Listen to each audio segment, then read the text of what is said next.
આ આપણો 250-300 ગ્રામ જેટલો ભીંડો છે જે મેં મોરી લીધો છે। હવે આપણી કઢાઈ ગરમ થઈ ગઈ છે। હવે આપણે ચણાનો લોટ નાખીએ। આ એક તાવીથો એક, બીજો અડધો તાવીથો। હવે આપણે ચણાના લોટને શેકી લઈશું।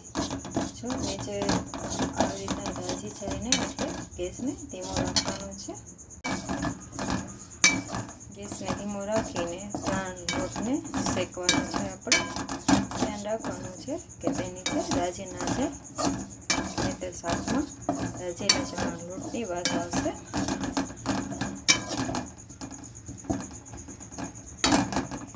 અને આપણે 6-7 મિનિટ શેકવાનો છે, પછી આપણો લોટ શેકાઈ જશે। હવે આપણો ચણાનો લોટ શેકાઈ ગયો છે। હવે તેનો કલર બદલી ગયો છે ચણાના લોટનો। હવે આપણે તેને કાઢી લઈશું ચણાનો લોટને। ચણાનો લોટ આપણે ડીશમાં કાઢી લીધો છે। હવે આપણે તેમાં જ પાછા ભીંડાને વઘારશું। ગરમ થઈ ગયું છે। હવે આપણે ભીંડાને નાખી દઈશું। ભીંડાનો આપણે લેસ બારવાનું છે।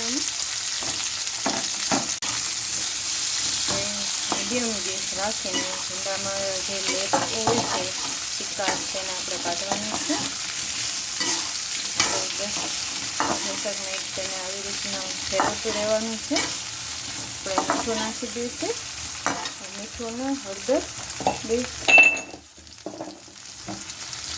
થોડીક હળદર નાખી છે અને થોડુંક મીઠું નાખ્યું છે, એટલે તેનો લેપ છે જે ભીંડાને ખૂબ જલ્દી બળી જાય। આપણા ભીંડાને આપણે ચેડવી છે અને 8-10 મિનિટ થઈ ગઈ છે। હવે આપણો ભીંડો બળી ગયો છે અને બધો તેનો લેમ્પ પણ બળી ગયો છે। હવે તેને આપણે એક વાટકામાં નાખી દઈશું।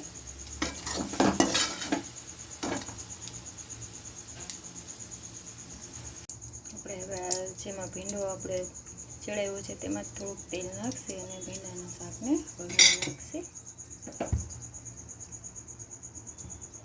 તેલ ગરમ થઈ જાય એટલે સૌ પ્રથમ આપણે ડુંગળી નાખવાની છે। ડુંગળી નાખી દઈશું આપણે, ડુંગળી ચડવા માંડે। ડુંગળી લાલ થઈ ગઈ છે। હવે આપણે તેમાં લસણ અને આદું ખાંડેલું નાખી દઈશું।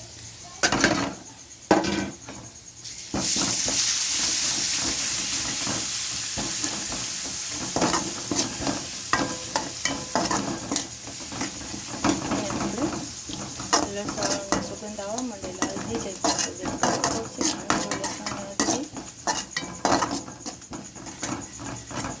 ગેસ મીડિયમ રાખવાનો છે, હાથ ના રાખશે નહીં તો બળી જશે।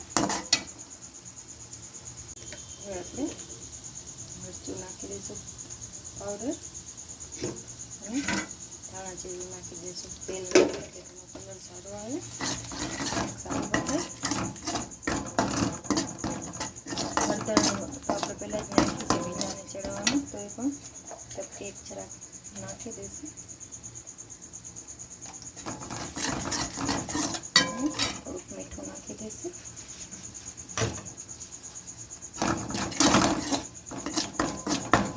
હવે આપણે ભીંડો નાખી દીધો છે। ભીંડો ચડેલો છે, પહેલાં આપણે ચડી લીધો છે।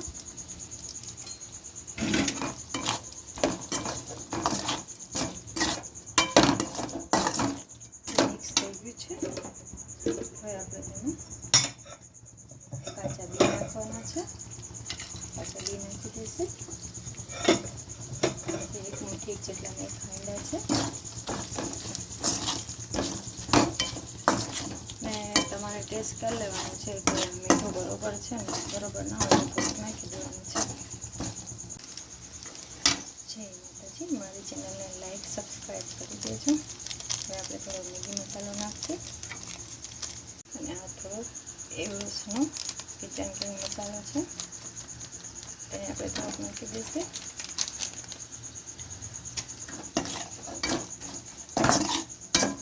હવે આપણે ચણાનો લોટ જે આપણે શેકીને રાખ્યો છે તેને નાખી દઈશું। આ રીતના હલાવી દઈશું।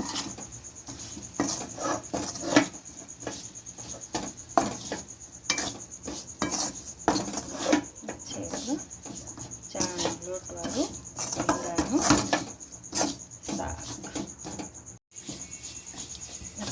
ચણાનો લોટ અને ભીંડો એકરસ થઈ ગયો છે. હવે આપણે એમાં તેમાં દહીં નાખી દઈશું. અડધો વાટકો એક દહીં છે.